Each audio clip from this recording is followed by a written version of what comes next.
All right, welcome to City Hall. Today is October 15th, our 6 o'clock edition. We'll start tonight's meeting, or before we start tonight's meeting, we'll have a prayer led by Councilman Sean Schulte. And please join me for the Pledge of Allegiance.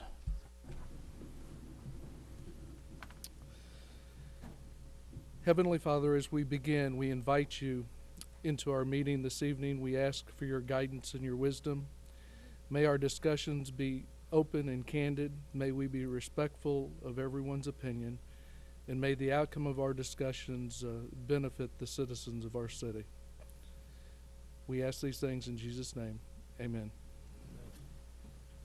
Pledge allegiance to the flag of the United States of America and to the republic for which it stands, one nation, under God, indivisible, with liberty and justice for all.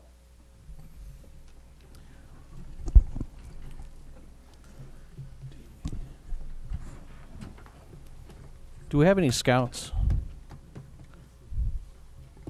Okay. Roll call, please. Bray. Here. Carroll. Here. Henry. Here. Lubert. Here. Mihalovich. Pope. Here. Prather. Here. Schulte. Here. Scribner. Here. Weber. Here. All right, we have a quorum. Once again, welcome to City Hall. If I could have Miss Ann Strotman come up front, please, along with Gail Strope. I have a resolution here for Ann. Whereas the city of Jefferson has a long-standing tradition of honoring employees who provide outstanding service, and whereas numerous employees were nominated by their peers to be considered as the 2012 Outstanding Service Award winner. Whereas Ann Strotman is an administrative assistant in planning and protective services, and whereas her work is very professional, she's methodical, organized, and she takes great pride in producing a quality product and providing exceptional customer service. Whereas Ann Strotman has been selected as the recipient of the City of Jefferson's Outstanding Service Award for 2012. Now, I, Eric J. Strump, do hereby recognize Ann Strotman as our Outstanding Service Award winner. And congratulations, you did an awesome job for us.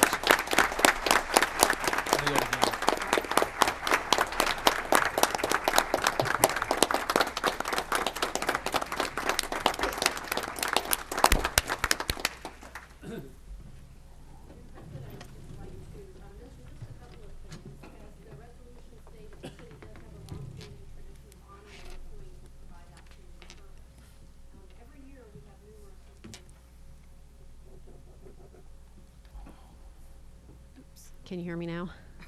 Okay. Every year we have numerous employees who are nominated to receive this award, and Ann was nominated not by just one employee but a couple of her peers. And if I can, I'd like to read just a couple of the comments that were, of the many comments that were listed on the nomination forms. Ann's work is very professional. She is methodical, organized, and takes great pride in producing a quality product and providing exceptional customer service to both internal and external audiences. She is a master at juggling multiple responsibilities: telephone, email, walk-ins, staff requests, items for the City Council, and multiple boards and commissions. Plus, Ann is always friendly and helpful, even when dealing with difficult people. And we all know we have to do that on occasion, so Ann truly is an asset, not just to her department, but to the city as a whole. Ann, do you have any words? I just want to say thank you very much. This is a great honor. It was a huge surprise, as it always is, because you just don't know until your name comes up. But as Nathan kept reading and reading and reading, it finally started to kind of kick in, and he, just kept going and going and going too. So, but thank you very much, especially to Janice McMillan, my boss, and I am lucky to be working for her. So, but again, thank you very much. All right, Ann, congratulations. Did a great job. Thank you. Next, we have on our agenda tonight, we have 3 public hearings. First, I will call on Roger for 2012-74. I'm sorry, Janice. Thank you. This public hearing is for rezoning of 2.59 acres at 3110 Algoa Road from C1 and RU to RS2 and RU, and endorsing a comprehensive plan amendment. Bill, I don't have the mouse. Thank you. This property is on Algoa Road. As you can tell, there's multiple zoning districts in this vicinity, and the purpose of the rezoning is to make land available for the construction of a single-family home on Algoa Road, and then return the rest of that land into agricultural use, so that's why it would be zoned RU. The Planning and Zoning Commission considered this at their meeting in September and voted to recommend it to the City Council. No public comment was received on this rezoning request to date. Thank you. Do we have anyone here to, or actually first, is there any questions of Janice by the council? Seeing none, is there anyone here to testify for Bill 2012-74? Anyone to testify against? Public hearing will now be closed, and we'll have third reading, please. An ordinance of the City of Jefferson, Missouri, changing, amending, and modifying the zoning map of the zoning code of the City of Jefferson by rezoning 2.07 acres from a combination of C1 neighborhood commercial and RU rural use to RS2 low-density residential and RU rural use for land addressed as 3110 Algoa Road, described as part of Survey Number 2680 and part of Section 22, Township 44 North, Range 11 West, Jefferson City, Cole County, Missouri. Any debate by the council? Questions or comments? Seeing none, roll call, please. Bray, Aye. Carroll, Aye. Henry, Aye. Lubert, Aye. Pope, Aye. Prather, Aye. Schulte, Aye. Scribner, Aye. Weber. Aye. Motion passes. Next, we'll move on to Bill 2012-75. Janice. Thank you, Mayor. This rezoning is on Flora Drive. It's addressed as 305 and 307 Flora Drive. 4.25 acres is currently zoned C2 General Commercial and PUD Planned Unit Development. Proposed to be rezoned to CO Office Commercial. This property is located on the north side of Flora Drive, about 300 feet west of Tanner Bridge Road. These two parcels would be consolidated into CO Office Commercial zoning. On the application, the developer indicated the purpose was to allow for construction of office, daycare, or assisted living facilities. Planning and Zoning Commission considered this request at their meeting on September 13 and recommended it be approved. I'd be happy to answer any questions. Any questions of Janice? Okay. Anyone here to speak in favor of the bill? Anyone to speak against? Public hearing will now be closed. Third reading, please. An ordinance of the City of Jefferson, Missouri, changing, amending, and modifying the zoning map of the zoning code of the City of Jefferson by rezoning 4.25 acres from C2 General Commercial and PUD Planned Unit Development to CO Office Commercial for land addressed as 305 and 307 Flora Drive, described as part of Section 13, Township 44 North, Range 12 West, Jefferson City, Cole County, Missouri. Any questions of the council? Any comments? Seeing none, roll call, please. Carroll, Aye. Henry, Aye. Lubert, Aye. Pope, Aye. Prather, Aye. Schulte, Aye. Scribner, Aye. Weber, Aye. Bray. Aye. Motion passes. Next, we'll move on to Bill 2012-76. Drew. Thank you, Mr. Mayor. This is the noise ordinance bill, and the reason for the public hearing is because it amends the zoning code. Would you like me to go over the fundamentals of the bill or wait till after the hearing? I'd say you could go ahead and do that now. Okay. Again, what this bill would amend Chapter 21 by eliminating the current noise ordinance and deleting from the zoning code, which is Chapter 35, the noise ordinance elements found in that code, and replace it with a new section in Chapter 21. The fundamental difference between what's there now and what we've proposed is a objective standard that involves decibel levels in lieu of subjective measurements about what would constitute a nuisance. I suppose the main points are to say that you would measure the noise from either 5 feet from the property line from where the noise is emanating, or from the point of any citizen complaint. And it couldn't be any closer than 5 feet from a wall because of noise bouncing off of walls. The levels that are proposed are 85 for daytime in commercial and 80 for nighttime in commercial. Residential would be 60 and 55. Daytime is from 7 to 10, and nighttime 10 p.m. Nighttime is from 10 p.m. to 7 a.m. There is a variance or an adjustment procedure which allows 10 decibels during the day for no more than 10 minutes in an hour. There are some exceptions listed, which I went over last time, including power tools and the like. There's a procedure for variance. The Board of Adjustment could provide a variance. There's an injunctive procedure which would allow either a court or police officers to shut down the noise temporarily. I'll say I provided you, I think, or well, I should say Roger had gone around town and obtained a number of common noises, and that's attached to the ordinance. I think Bill's showing that now. Since the original one, I believe he added Cole County Industries and DeLong's. There was some concern from the HBA about us not creating a problem where there's a business that's been in play a long time that would now require a variance, and so we kind of covered those, and we think we're all right on that. I think Dr. Pope had asked for some other cities and decibel levels, so I sent you an email with Cape Girardeau, Columbia, Independence, Joplin, Liberty, Springfield, St. Joseph, St. Peters, Wildwood, Corpus Christi, Texas, Granite Shoals, Texas, Austin, Texas, Athens, Ohio, Charlotte, North Carolina. I think they just like louder noise in Texas. I don't know why. They were all very loud.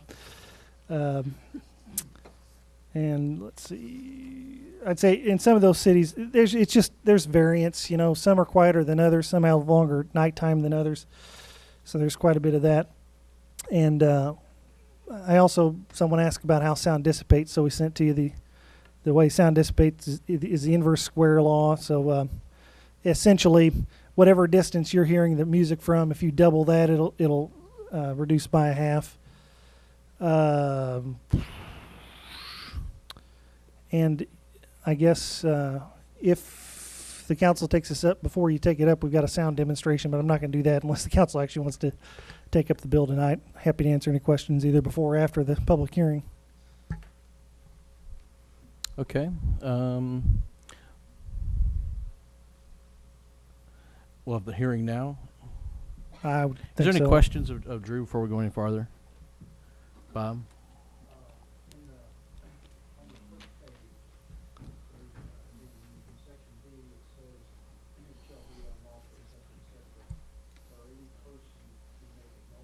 Bob, we need your mic. There you go. Oh, I'm sorry.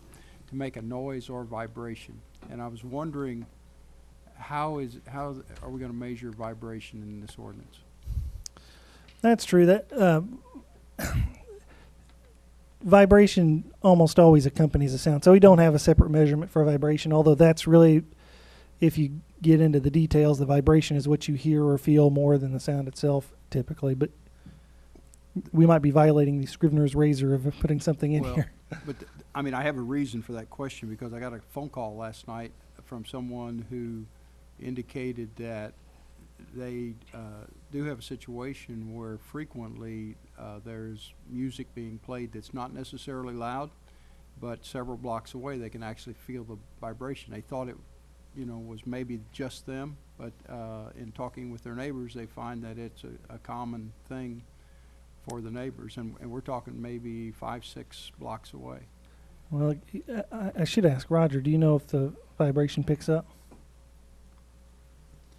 No, the decibel meter that we're using only measures the level of the sound. It doesn't measure the vibrations.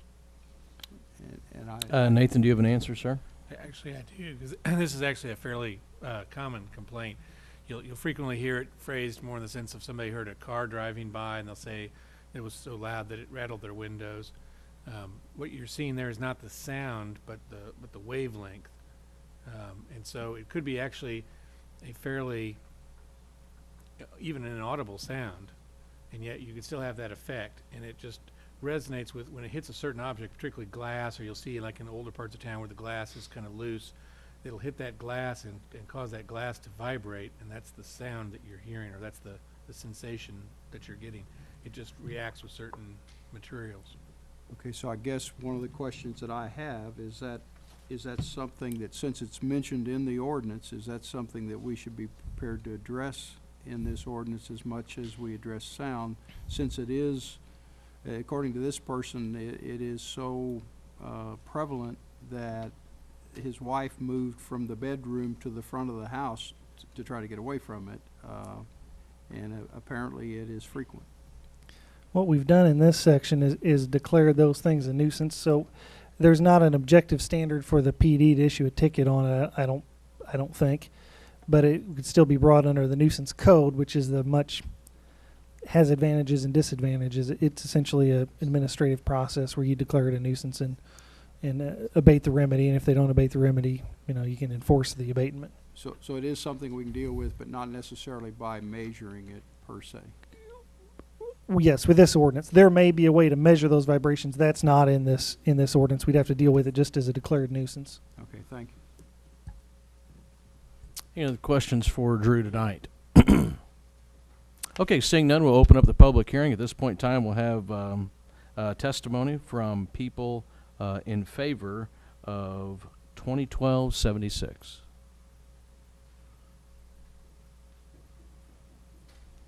For the record, please state your name and address, please. Donna Dietz, 620 East High Street. Honorable Mayor Strump and City Council members, my name is Donna Dietz, and I'm a property owner in Jefferson City. I want to commend the City Council for taking on the task of rewriting this ordinance. As much in favor as I am of streetcars and trolleys, amending it to take those out and the noise ordinances and making it up to date really makes a difference. I've read through the ordinance and find it a sound and responsible document.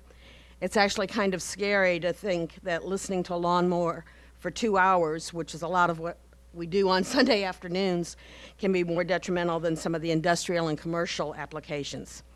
I know that this reexamination of the ordinance was directly due to complaints against Prison Brews music on the patio, and it is good that the music measured meets the decibel levels to keep it in compliance.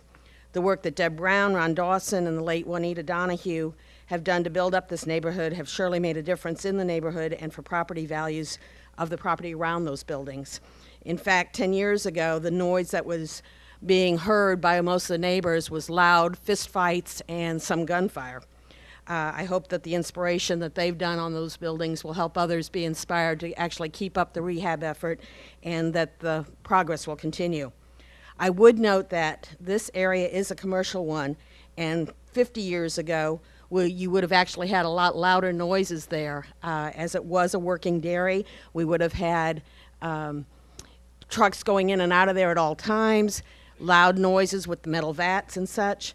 75 years ago, you would have had a hustle and bustle of a hotel that was there on the corner. And 100 years ago, it would have been a blacksmith's office. For those of us who have chose to live in a commercial zoned area, we should be prepared for the noise that comes from living in those areas. If we lived in a residential zone, it would be different. Even the sound of those Sunday lawnmowers would be different. As president of the Downtown Association, we're all working to reclaim and rehab our city from the downtown to the Near East Side and making it a place that will benefit the community. I support the ordinance as presented by Councilman Bray. Thank you, ma'am. Anyone else here to speak in favor of Bill 2012-76?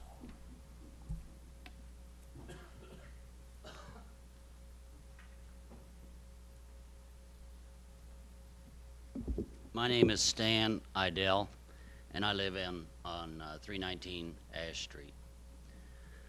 I'd like to thank you for allowing me to talk, and I'd also like to commend you on going through what you've obviously done as due diligence to check into making a change to the ordinance.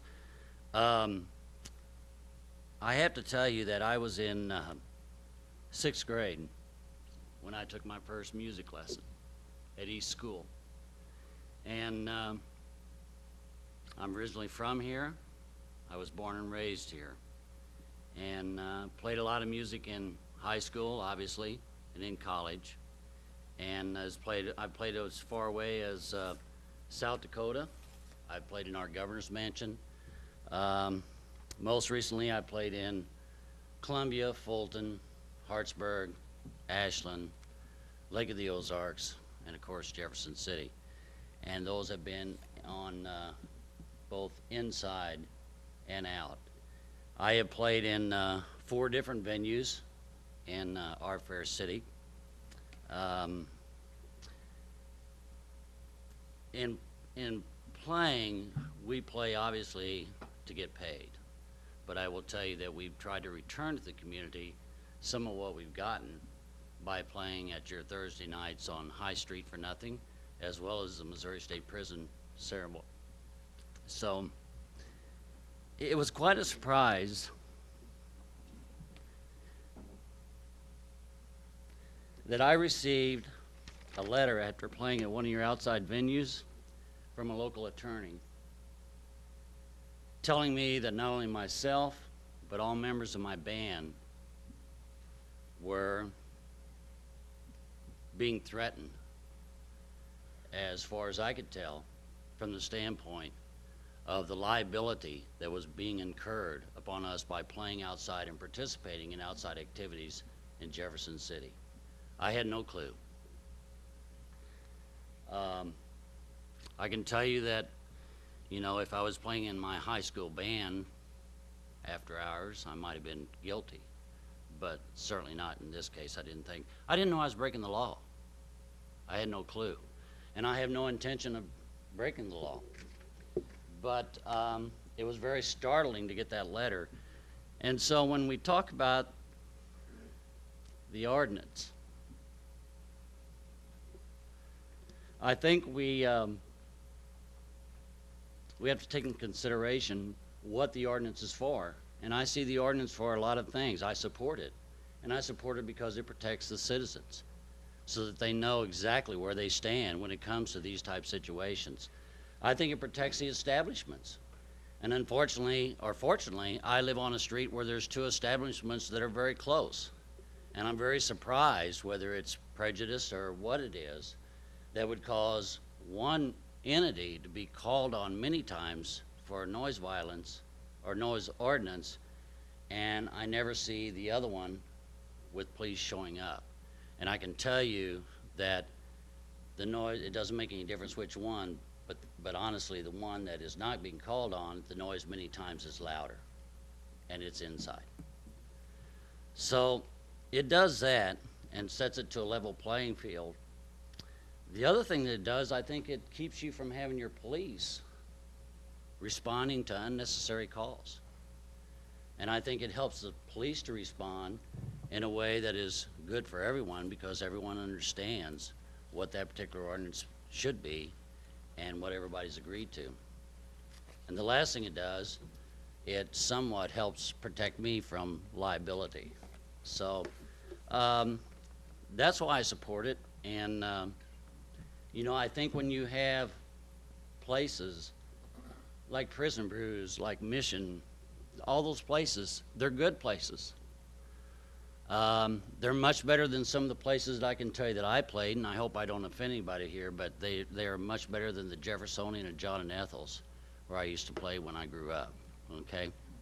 So that's all I have to say, unless you have any questions. Any questions for Mr. Idell? Ralph? Yes, sir. Where would you state your address again, please? Yes, 319C Ash Street. Thank you. Councilman Weber. And any of the other venues that you've played at in other communities, was you ever aware, been shut down or a complaint filed against you? I have never, ever played in an outside venue where anything like this has taken place. Never gotten one of these. Any other questions? Bob?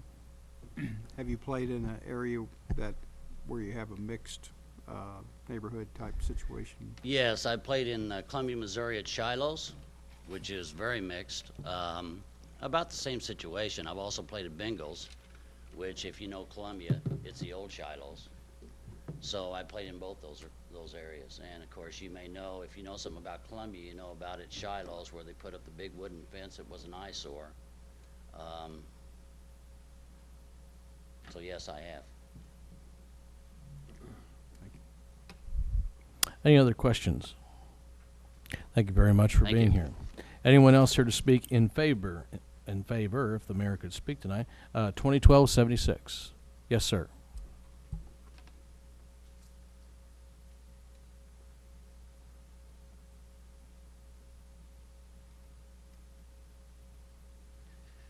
My name's Robert Clark, and I live at 1608 East Miller Street in Jefferson City, which is the first ward. Basically, I'm in favor of a noise ordinance, and probably myself and my neighbors are extremely in favor of a noise ordinance because of the fact that large trucks at all hours of the night come down from Eastland and come down the hill to where it passes the Highway Patrol headquarters. I mean, for example, last night I was awakened at about 2:30 and again at 3 o'clock. They use what are called engine brakes.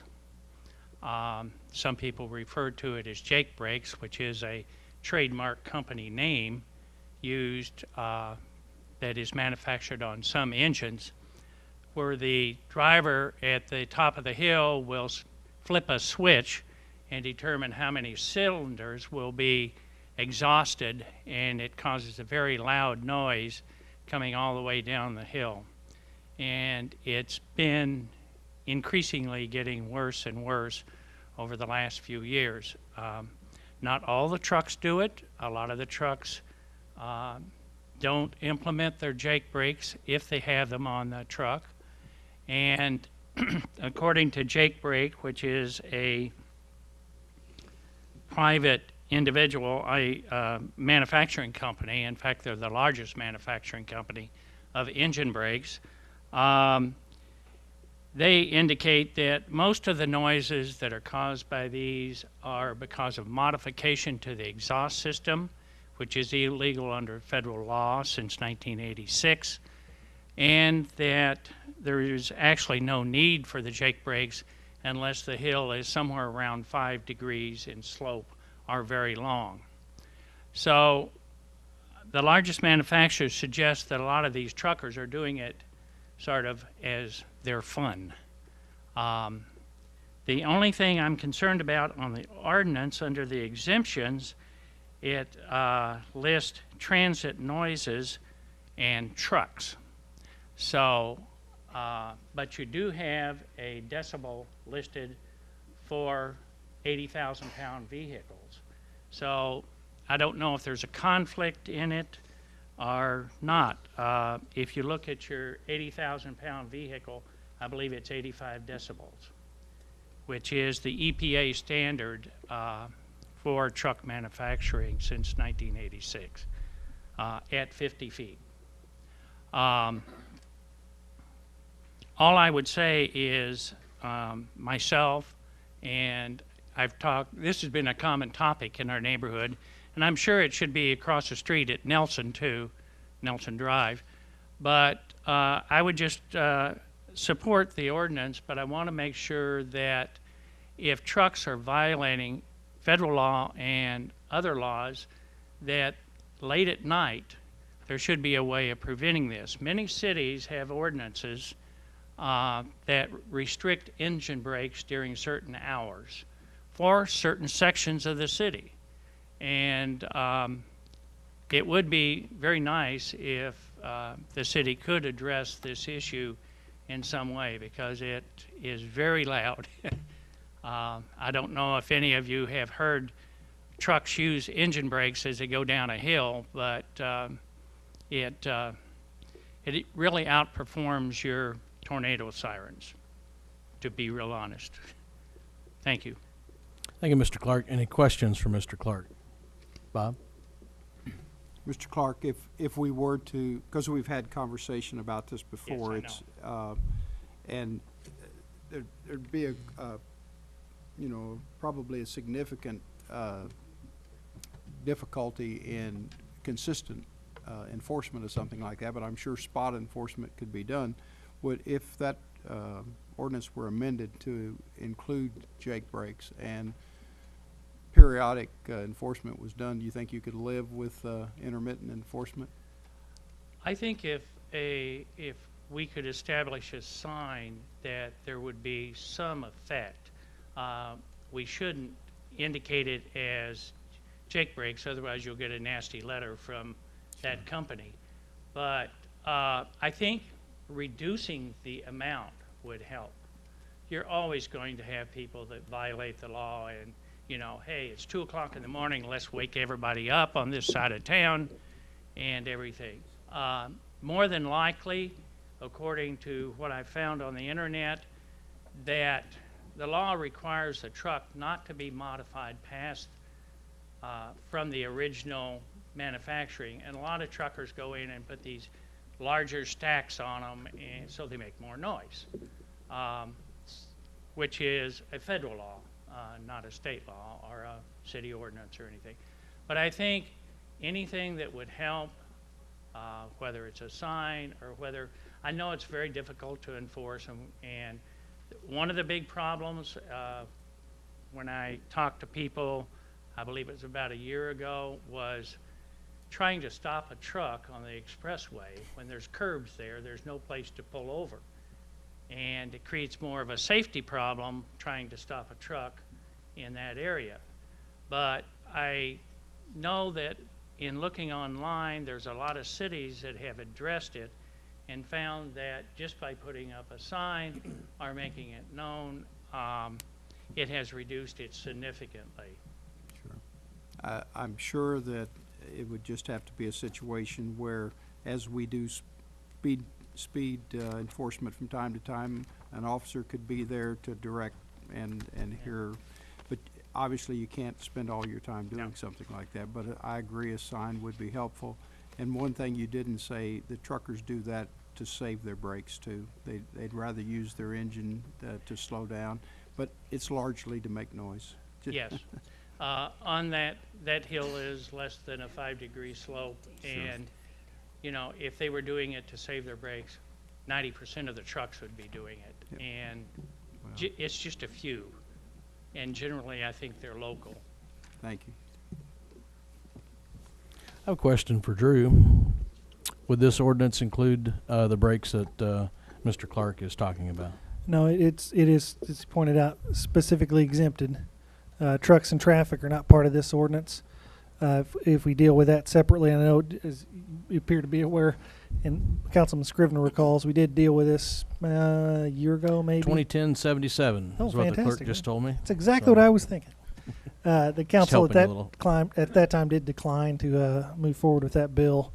There's a lot of the issues, the jake brakes, they will send you a nasty letter, and the jake brake people will tell you that if it's properly installed, it doesn't create that sound. And then there was a problem of how you enforce it, and you do have to be careful about what you prohibit and what you don't, because there's some interstate issues and that kind of thing. We can certainly talk about it again if there's the will of the council, but it would not be that problem would not be solved by this ordinance. Currently, it's not part of this one unless we made a substitute or a motion to make it part of that. That's correct. Or we could possibly do that later if we do pass this. I think I would be comfortable, and I hope you would, with maybe bringing it up in a future meeting of some kind. But I do think it is a reasonable request. Would be my opinion of it, and that while there are legitimate uses for those brakes, I don't think that Jefferson City terrain is so severe that they're needed most of the time. And I say that with some experience as someone who has a commercial license and has driven those trucks. So I don't think they're really needed here, although you couldn't get arguments from other people on that subject, obviously. Any other comments or questions for Mr. Clark? Thank you very much for being here tonight. Anyone else to speak in favor of 2012-76?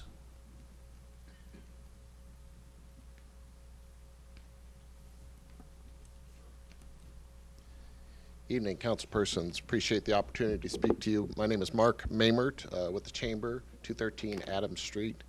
Just a couple of points that I'd like to make regarding the ordinance itself. The Chamber believes that the proposed ordinance is a monumental improvement over the current ordinance. Based on the American National Standards Institute, it's a national standard, makes perfect sense in so many ways. A few points about the area that is specifically in question oftentimes regarding noise. There's been substantial investment by businesses in that area, in the city's core. And with it comes that substantial corresponding risk. Much of the improvements that have been taking place in the city's core are the direct result of those businesses and their activities. So the Chamber supports the ordinance. It's a tremendous improvement, as I indicated. The Chamber also applauds those businesses that have taken the risk and were willing to invest in an area that sorely needed it.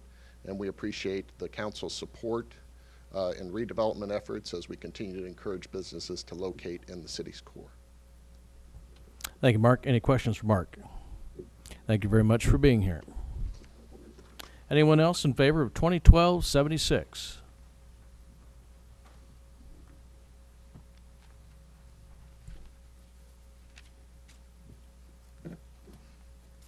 Leonard Steinman, 110 North Lincoln, Jefferson City.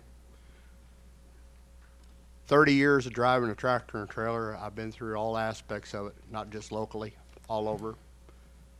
We need to put a decimal sign up so they can read what their decimals are when they come down off that hill. It's very easy to be done, just like when you're getting a 55 mile an hour and it's in a 45 mile an hour and it reads up 55 mile an hour. It's not that expensive to put up.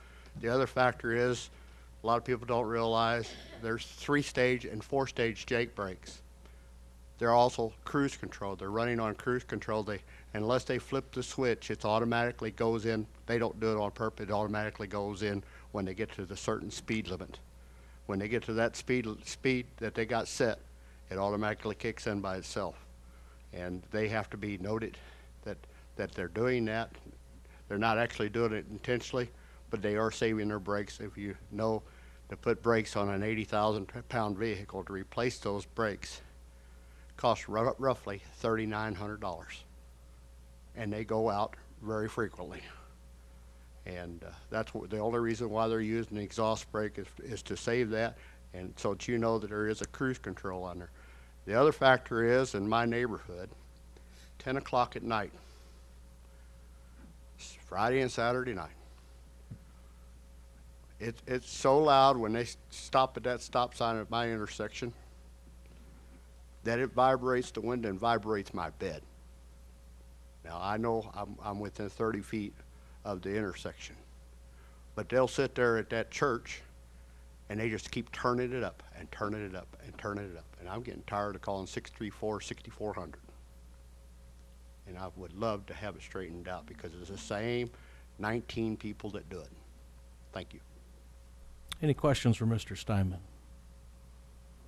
Mr. Henry first. Mr. Steinman, are you referring to the music coming from the vehicles? I'm referring to they're having their bass all the way down to where it will vibrate my wife and me off the bed. And they open up, it's not in the wintertime, it's in the summertime. And they sit over there and they drink alcohol and they have dates. They have everything go on over there at that Baptist church. And it's till 3 o'clock in the morning. Bob? I guess I'm going to extend the Larry's question here. Are you saying that people are parking in the lot of the church? You're not saying that they're holding church services? No, they're not holding church services. As a matter of fact, I am a member of the church, and I do try to take care of the outside. I think most of us got that the first time, Scrivener. In the mornings on Saturday, before church on Sunday, I pick up just about 15 bottles. Okay, so it's just teenagers or no, they're someone adults. in automobiles that have the loud sound systems in their automobiles. Okay. We're talking about having 9 or 10 big speakers in the back of their trunk, and they open up the back window. You can't figure out how they can even hear. Thank you. Thank you. All right, thank you. Anyone else here to speak in favor of 2012-76? Going once, going twice. Next, is there anyone here to speak against 2012-76? Yes, sir.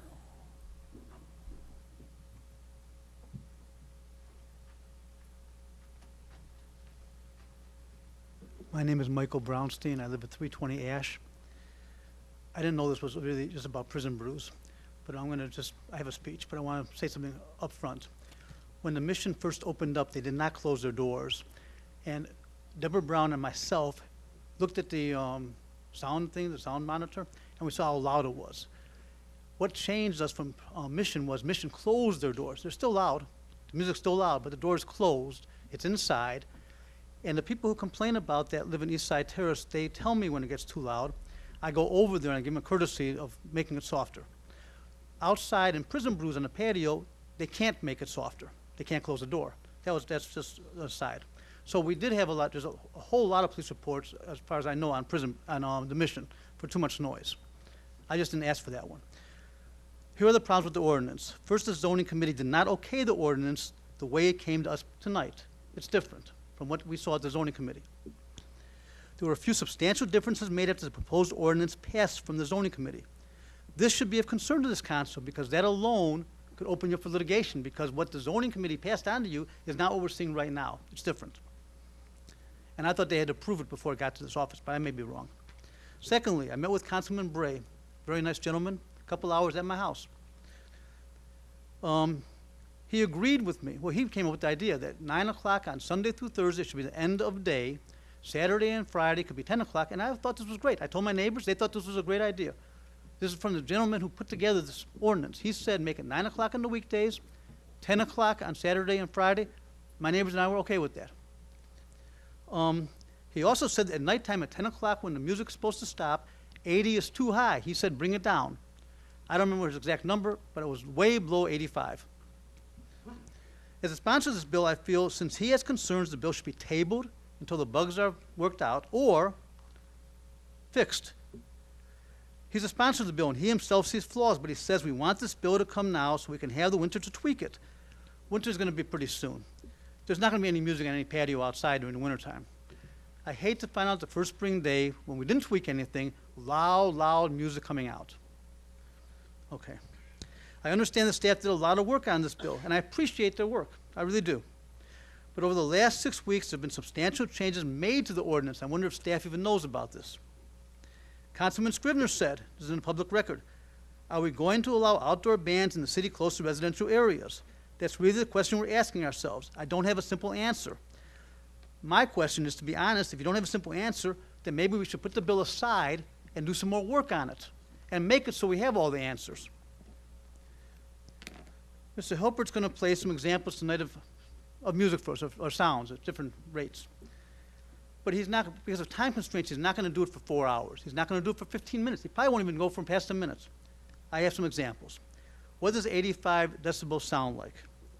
Imagine someone decides to cut their grass in front of your window in the summertime and just go back and forth in front of your window for 4 hours. That's what it's going to sound like. And it'll be legal. You can do that. What does 85 decibels sound like? Imagine you're on a country ride with your sweetheart. Windows are rolled down. It's a beautiful spring day, sun shining. You have the radio to a romantic station. Some big diesel truck pulls up next to you. It goes at 85 decibels. That's how fast it goes. It doesn't pass you. It just stays next to you for 4 hours on the strip. By this time, your windows are rolled up. You're shouting at each other in the car. The radio's down. We're not talking about a 30-second decibel. We're talking about 4 hours of this noise. Imagine you live in the neighborhood of Mission and Prison Brews. Now, Mission closes their door now. We asked that of them, and they did it. We asked them to be good neighbors, and they became good neighbors. A car goes by all the time on our block, blasting music. It goes by, it's 85 decibels, it turns the corner, it's gone. We could live with 2 minutes. We could live with 5 minutes of this noise.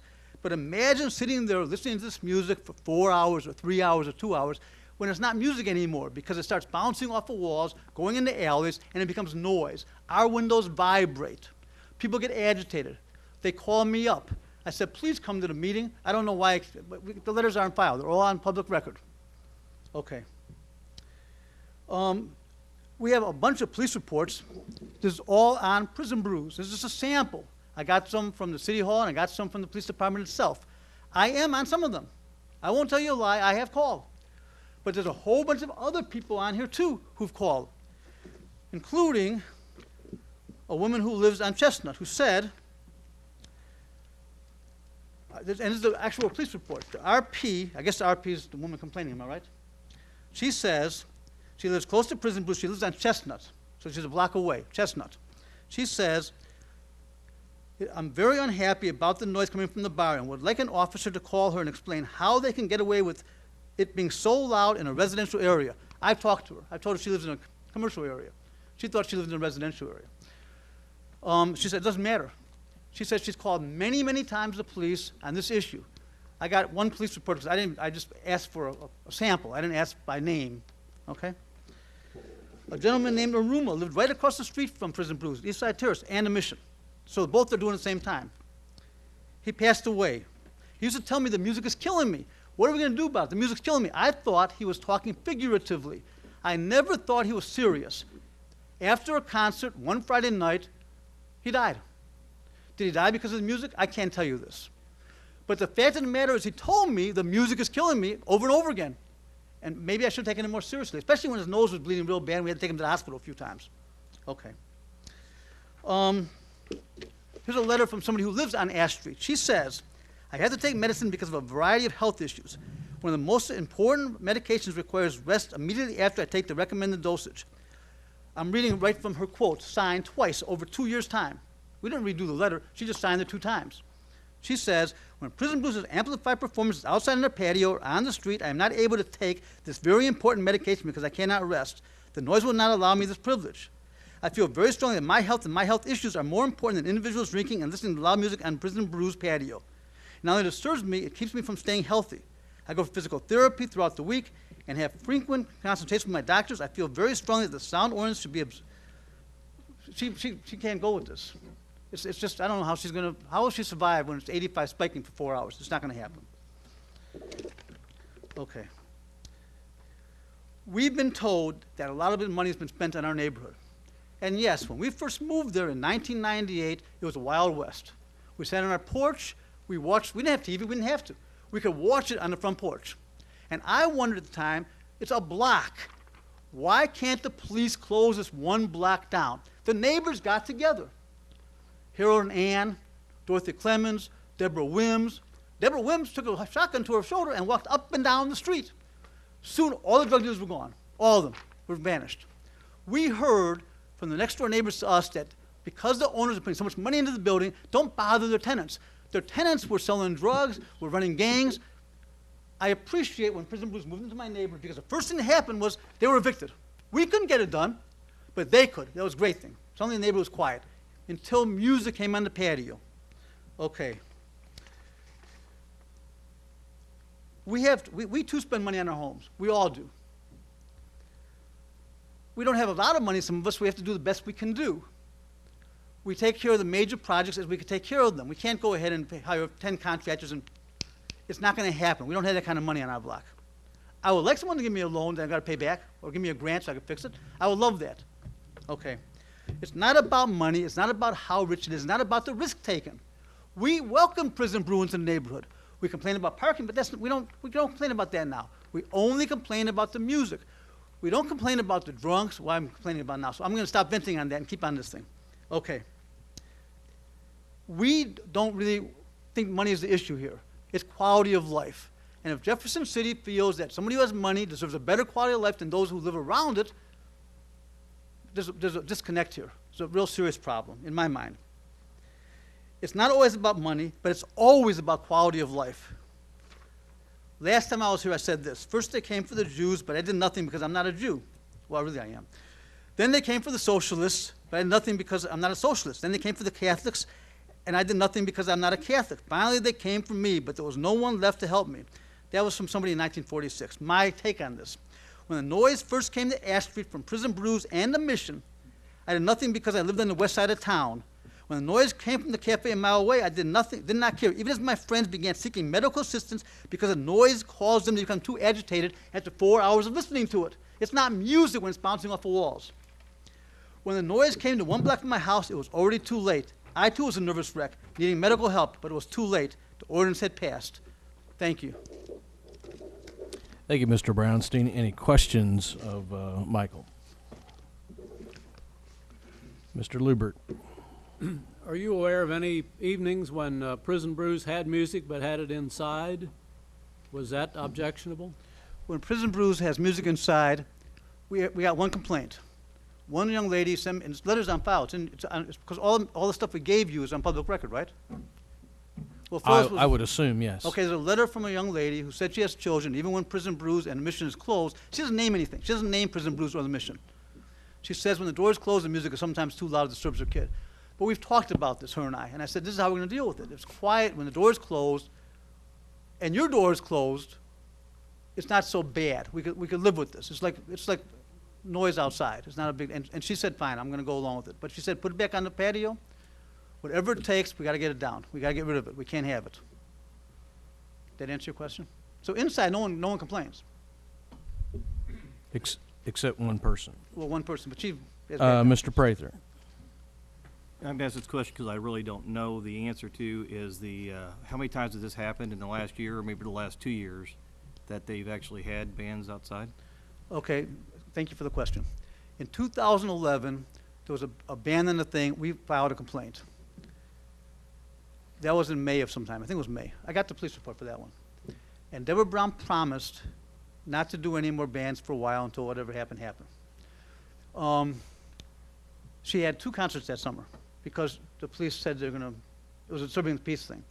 This year, 2012, Rebecca Bushman and myself, back in March, or I think it was May, called the police, and Rebecca Bushman wanted to file a complaint against Prison Brews, disturbing the peace, everything. And we sat there together, her and me and the police officer, and we talked about it, and Deborah Brown promised, she said, I promise not to put any more music on the patio until the zoning laws are changed. And I said to Deborah Bushman, she's making a promise to us. The woman doesn't break her word. She's a responsible person in the community. Let's not file charges. Let's just see if she keeps her promise to us. August 10th, promise went away. Music on the patio. I understand later that somebody in the city council asked for her to do the music on the patio. At the time, we didn't know this, okay? The minute the complaint came, if they came and told us this, we would not have done it. But the fact of the matter was Deborah Brown should have told all of us, I haven't made a promise to you, but the city has requested me to do the sound ordinance thing. Is it okay for us to do it for the night? And I would have went to the neighbors and said, they're going to do this for us. Just like on the festival they had on Saturday, which we love to have. They do the breast charity thing. They had the little stage out there. There was going to be loud music. They did everything they were supposed to do. They gave the papers to us in advance. Everybody in the neighborhood knew about it. We were okay with this because we were notified. Okay? It rained, so it became a non-issue. The problem was that it's not been so bad now because she made this promise to us. But then August 10th, she broke the promise to us. And even though the city says that they authorized it, we heard about that almost 2 months later, which surprises me. It should have been brought to our attention right away that we are doing this experiment now. And I talked to Councilman Bray, and he explained the whole thing to me, and I went to the neighbors and told them what's happening. So the music's not happening that often because she's made a promise not to put music out until the zoning thing's done. But if the zoning thing changes and we have 4 hours of loud music, I'm letting you know now, it's going to be an interesting summer. Interesting spring next year. I think going back to the original question was how many reports we'd had. Have you answered that by chance? We had 4 in the last 2 years, but before that we had pretty frequent. Okay. Well, because Deborah Brown made these deals with us. Okay. Any other follow-up, Rick? Anyone else? Okay. Anyone else here to speak against Bill 2012-76?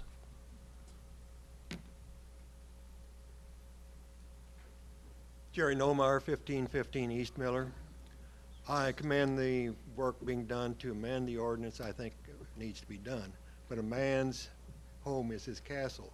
Anything that infiltrates his castle for an extended period of time is too much. I don't know what the right numbers are, but I'll give you another church story. When I first moved back to Jefferson City, I rented a house on Grant Street across from a church. You think it's very innocuous to live across. They had a bass player that Wednesday night was out there, even in the back of my house, I mean, I couldn't get away from it, and you can't do anything.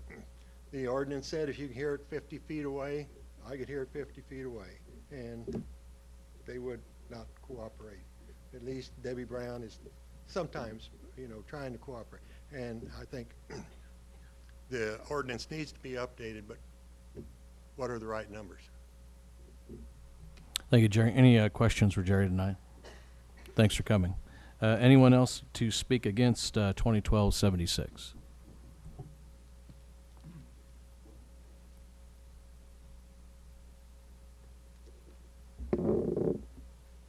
Audrey Smolin, 2006 Meadow Lane, Jefferson City, half mile from a small commercial zone and Memorial Park. As I see it, the ordinance as it's written, or the last draft that I got of it anyway, is unworkable. But a huge improvement over the existing ordinance is the possibility of immediate abatement, and that's not in the existing one, but it has been added, and that's a good thing. In my opinion, the proposed ordinance should still be compared to noise ordinances of other cities, but I have found that comparing ordinances from one city to the next is definitely comparing apples to oranges. The biggest difference being where the reading is taken. And right now, the proposed ordinance has it, you could either take it 5 feet away from the property line where the noise is coming from, or at the place where the complaint is coming from. But you don't have different decibel readings for each of those places. So what is 85, 5 feet away from where the noise emanates should be about 49 at about 150 feet away from the figures that I saw.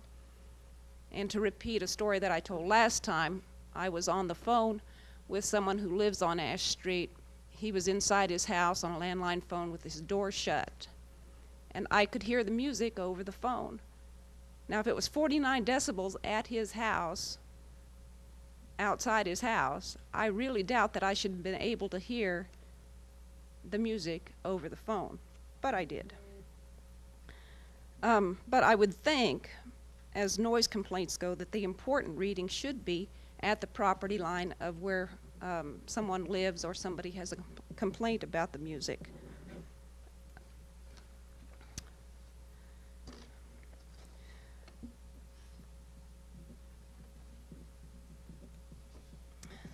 Bennington, Nebraska is where the city got a model for its proposed ordinance. It has 85 decibels as a limit for commercial districts next to highways, but for commercial and industrial districts near residential districts, the limit is 70 decibels. So I called the city of Bennington today to clarify things, and oddly enough, the city passed their ordinance to address a problem with a restaurant that had a beer garden across an alley from a residential area. But the restaurant wasn't near a highway, so that limit was 70 decibels. And they say ever since they passed the ordinance, the problem's gone away. Everybody's minding the ordinance, and no one's complaining. At the last meeting, Mr. Hilpert stated that Kansas City's noise limit would be higher than for a city the size of Jefferson City, but I found that not to be the case with the current proposed sound ordinance.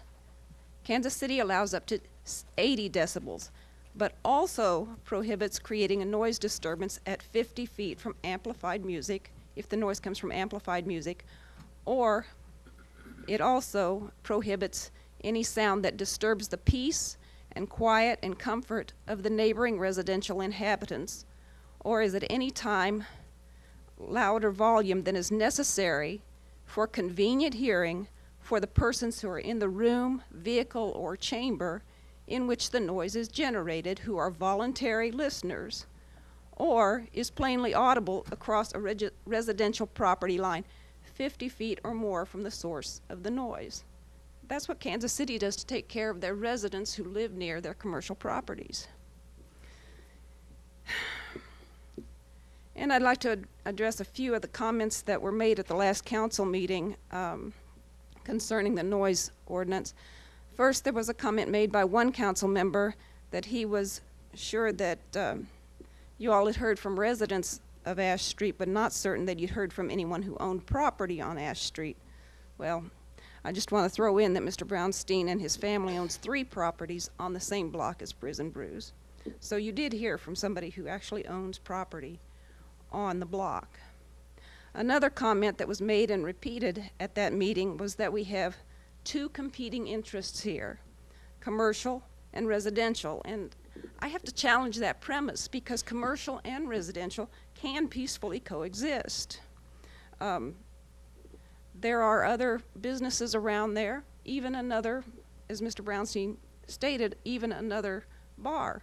And they get along well because the bar respects the concerns of the residents there, and they don't want to have to deal with complaints. They find it unnecessary. And another statement that I picked up on from the last meeting was that people living in a commercial area should expect for it to be noisier. And the current ordinance, as you know, allows that noise that can be heard from 50 feet away is too loud. And so that 50-foot sound limit is what residents should have expected when they moved into a commercial zone. They counted on that. But you can definitely hear an outdoor concert from more than 50 feet away.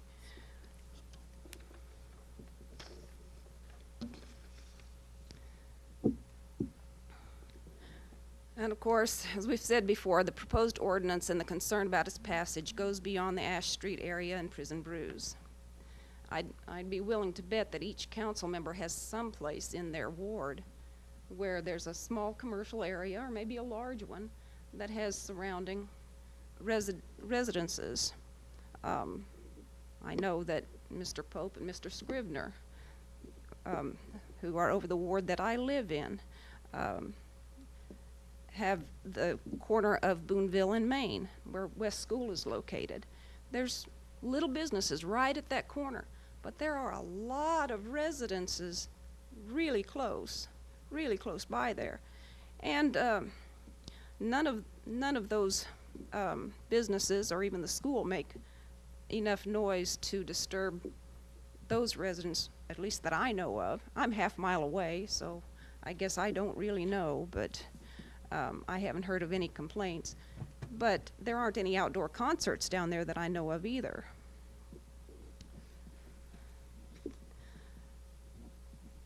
I just hope that you would look at the ordinance again and take into consideration the people that do live there. The people on Ash Street and the surrounding area on Chestnut are entitled to the same respect and consideration that, say, people in the Diamond Ridge area around Ria's. And so I just hope that you all do what I would consider the right thing, is protect your residents, because I personally see no need to have a very loud outdoor concert. And if you really want one, if it's really part and essence of a business, it either needs to find a different location where they're not around residences, or it needs to soundproof the area, somehow keep it inside, or just lower the volume. People on that patio can hear that music fine without it blasting clear down the street. That's all. Ms. Mullen, thank you for being here. Any questions of our guest tonight? Thanks again for coming. Anyone else here to speak against 2012-76? Going once, twice? With that being said, our public hearing will now be closed, and at this point in time, we will have third reading of Bill 2012-76.